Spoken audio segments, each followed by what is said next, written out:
आज तो बंद करवा टीवी करा दो मतलब टीवी बंद करा ये तो कटोबाजी कर दो ला रहे अल्लाह ये देख लो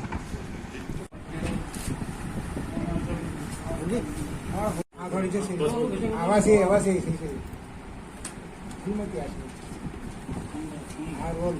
चल रहा देश के अंदर पेट्रोल और डीजल को लेके और कांग्रेस सरकार राजस्थान के अंदर प्रदर्शन कर रही है कि पेट्रोल डीजल की कीमतें घटाई जाए।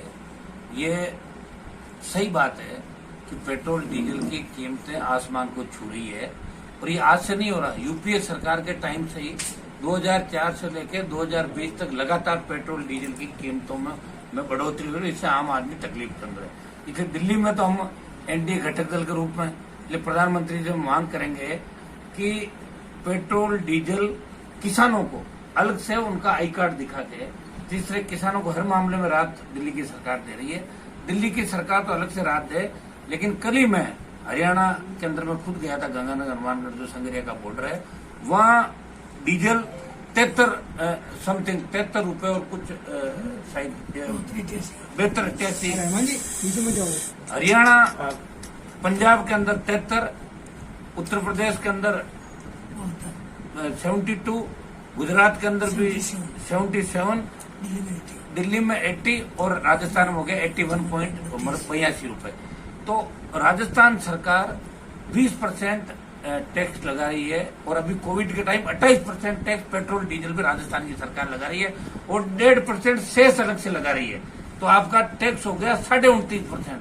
तो अशोक गहलोत का बेटा धरने पे बैठ के जोधपुर में ये कहे कि पेट्रोल डीजल की कीमतों में गिरावट आनी चाहिए। जो 3 किलोमीटर में कल जहाँ जिस संगरिया रोड पे जो पंप आता है पहला हरियाणा बॉर्डर पे, वहाँ मैं उधर गया हुआ था कल, तो 10 रुपए और पंजाब में 1 रुपये और सस्ता है, तो 11 रुपये सस्ता। तो पहले तो मैं मुख्यमंत्री से अपील करूंगा कि हमेशा अपील करते रहते हैं कि आप राजस्थान के अंदर पहले टैक्स घटाएं, इसका एक मैसेज आप दें। और हम दिल्ली की सरकार से भी मांग करेंगे, हमने पत्र भी प्रधानमंत्री जी को लिखा है कि किसानों को बड़ी राहत दे। अभी किसान बुआई का समय चल रहा है और हम तो चाहेंगे कि आम आदमी को पेट्रोल डीजल की कीमतों में कमी दिल्ली की सरकार करे। इस मामले में आरएलपी पार्टी गठबंधन के नाते एनडीए के हम साथ हैं। प्रधानमंत्री लगातार पहले भी मांग हमने करी है और आगे भी इस मामले को लेकर हम लगातार डिमांड करेंगे कि आम आदमी, आम उपभोक्ताओं को पेट्रोल डीजल की महंगाई की मार नहीं झेलनी पड़े। लेकिन इसमें राजस्थान सरकार भी बहुत बड़ी दोषी है। राजस्थान सरकार ने कभी भी 1% टैक्स भी नहीं घटाया। हमेशा हरियाणा, पंजाब, गुजरात का पेट्रोल डीजल वहां सस्ता रहा और यहाँ अभी तो अपने यहाँ हमेशा महंगा रहा। ये राजस्थान सरकार को पहल करनी चाहिए। अभी लॉकडाउन के अंदर 8% कोविड के अंदर इन्होंने पेट्रोल डीजल पे टैक्स बढ़ाया। तो मैं कांग्रेस पार्टी पर आरोप लगाना चाहता हूं कि जिनके घर शीशे के होते हैं वो दूसरों घरों में पत्थर नहीं फेंकते। दिल्ली के अंदर तो हम डिमांड करेंगे, जोरदार तरीके से प्रधानमंत्री जी से मिलेंगे व्यक्तिगत रूप से, कि डीजल पेट्रोल की दरों में कमी हो, क्योंकि देश की जनता प्रधानमंत्री जी में बड़ा भरोसा करती है और इस मामले में कोई न कोई रास्ता निश्चित रूप से निकालेंगे। ये मैं आपको आश्वस्त करना चाहता हूँ। दूसरा, अभी टिड्डी का मामला चल रहा है बहुत बड़ा। पिछली बार जब नवंबर दिसंबर के अंदर टिड्डी आई थी, तो उस समय टिड्डी गुजरात, पंजाब और राजस्थान के अंदर आई थी। तब लोकसभा के अंदर एनडीए की बैठकों के अंदर और पार्टी मीटिंग के अंदर इसको पुरजोर तरीके से टिड्डी को राष्ट्रीय आपदा घोषित करने के लिए मैंने पुरजोर तरीके से मांग उठाई। तब देश के कई सांसद इस बात को मजाक में ले रहे थे कि टिड्डी, कई लोगों ने अभी भी टिड्डी देखी भी नहीं। तो अब की बार टिड्डी देश के करीब करीब राज्यों के अंदर टिड्डी आ गई और दिल्ली की भी परिक्रमा कर ली। दिल्ली के ऊपर राष्ट्रपति भवन के ऊपर से भी टिड्डी जाके आ गई।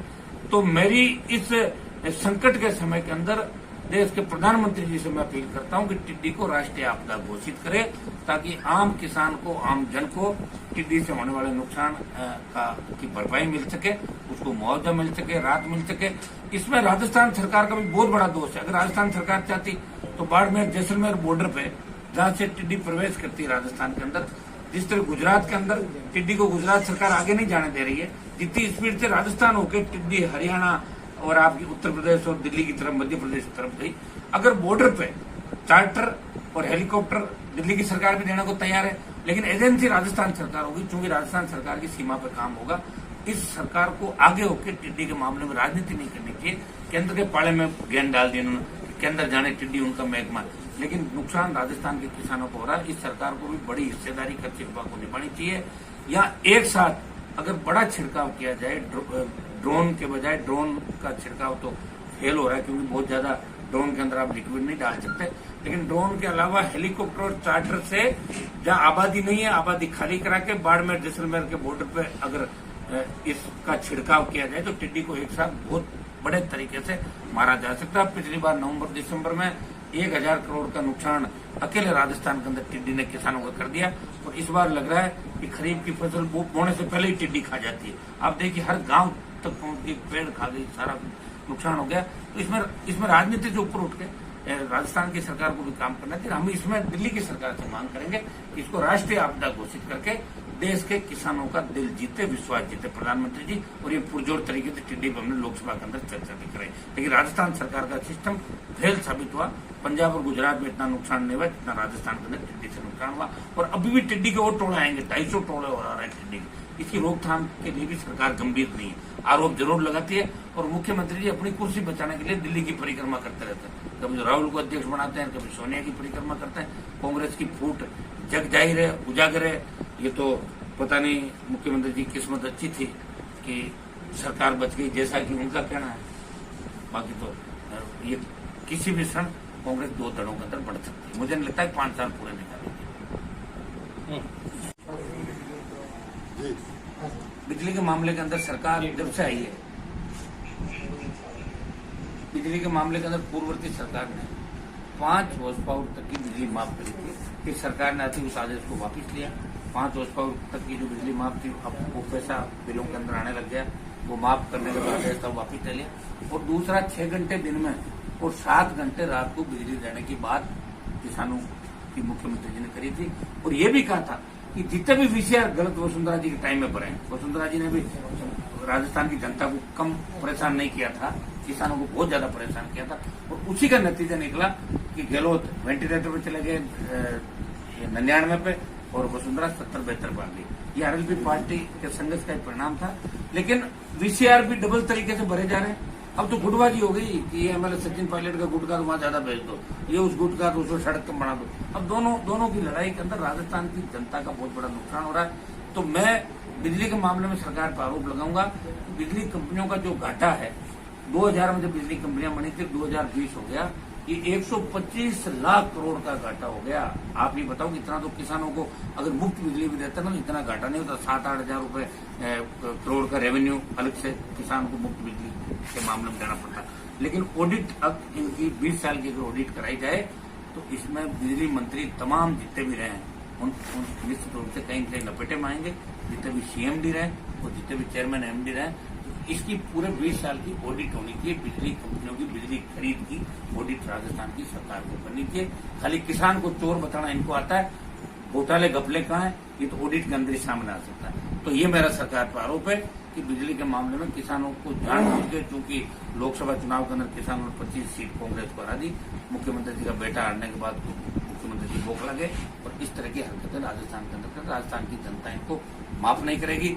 अपराध के मामले के अंदर राजस्थान किस कदर आगे बढ़ गया आप बताओ। पूर्व मंत्री और विधायक भरोसेलाल जाटव पे किस तरह गन तान दी जाती है, फायर किए जाते हैं, मिस फायर हो जाता है। इधर आपके पाली के अंदर देखो भीमराज जी को नरेगा के ऊपर जाके मेरे ऊपर खुद पे हमला हुआ, चिराग चौधरी मंत्री पे हमला हुआ।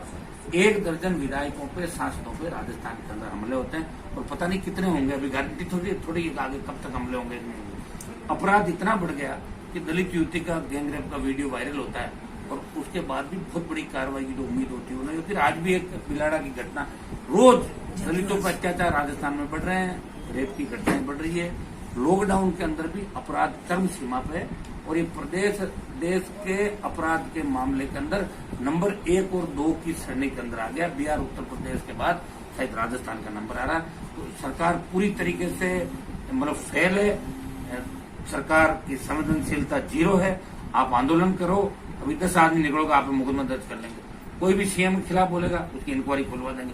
हमारे विधायकों में 302 के मुकदमा दर्ज करके बताओ आप, दोनों दलित विधायक है। कौन सी दलितों की दुआई दे रही राजस्थान की सरकार? ये सरकार फैले, और गहलोत साहब भी अब जान रहे हैं कांग्रेस की विदाई का समय है, इसलिए अंतिम कील इस ताबूत के अंदर ठोकना चाहते हैं ताकि कांग्रेस वापस नहीं आए। ये अशोक गहलोत ने भी तय किया होगा। भाई अगर होता तो फिर अभी तक कुछ न कुछ तो होना चाहिए ना, कौन कितने करोड़ की बात कर रहा है, क्या कर रहा है। खुद ही कहा ना कि मेरे विधायकों को खरीदने की बात करी, तो ये तो यशोजी इनके पास है, जांच करके अभी तक खुलासा होना चाहिए। और या फिर ये अपने ही विधायकों पर इनका विश्वास उठ गया, भरोसा उठ गया, इनको बंधक बना के एक तरीके से होटल के अंदर रख कर उनको इस तरह जलील किया गया। मेरे हिसाब से मुख्यमंत्री को शोभा नहीं था जीत में। आनंदपाल वाले मामले में कुछ नेता कह रहे हैं कि आनंदपाल वाले मामले में पुलिस को क्लीन चिट दी गई है और इसमें कई राजनीतिक नेताओं के खिलाफ चार्जशीट दी गई है। देखिए, आनंदपाल का जो एनकाउंटर था वो सही था, और मैंने उस समय भी कहा था कि आनंदपाल का एनकाउंटर सही था और बहुत पहले हो जाना चाहिए था, क्योंकि आनंदपाल ने राजस्थान के अंदर राजस्थान को बदनाम कर दिया। और सरेआम जिस तरह गुंडागर्दी राजस्थान के अंदर चलती थी, तो असेंबली के अंदर कहा था कि इसका एनकाउंटर होना चाहिए।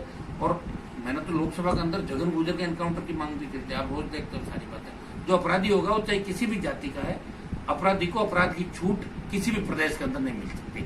और जहां तक रही सीबीआई की जांच, तो सीबीआई की जांच की डिमांड खुद लोगों की थी, उसके अंदर मुझे पता भी नहीं पूरा मामला क्या है। लेकिन आनंदपाल का जो एनकाउंटर था, इतना मैं कह सकता हूँ कि वो एनकाउंटर सही एनकाउंटर था। और उस समय भी मैंने आनंदपाल के एनकाउंटर को सही बताया था जब एनकाउंटर हुआ था।